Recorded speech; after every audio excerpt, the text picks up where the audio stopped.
Yes, you are absolutely correct. Sakto gyud ka sa si Dear. Kitang tanan, we are entitled to our own sexual and gender preference.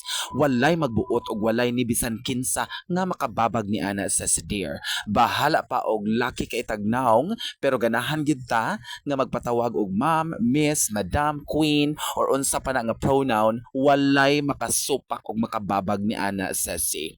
Pero ato usab nga timan-an sa si Dear Jude Bacalso nga ang atong rights and privileges dili absolute, meaning to say we are still accountable and be held liable kung masobraan na sad ta sa pag-assert sa atong tawhanong katungod.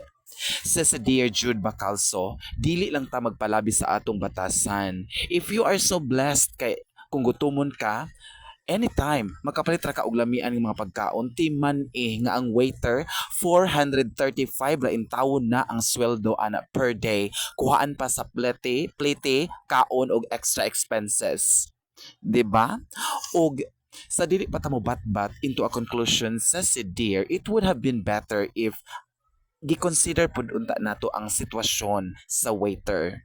And you have to be grateful for all the blessings that you have and be a blessing to other people nga nanginahanglan sa imong tabang, especially ang kato nga waiter sa si Dear.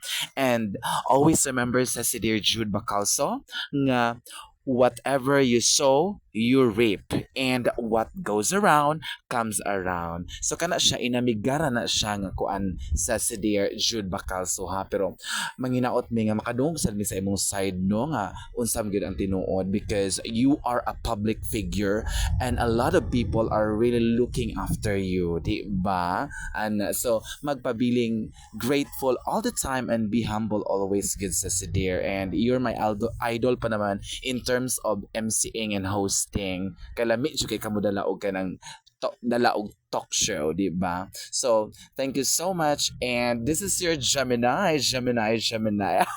Dalapya. O, di ba?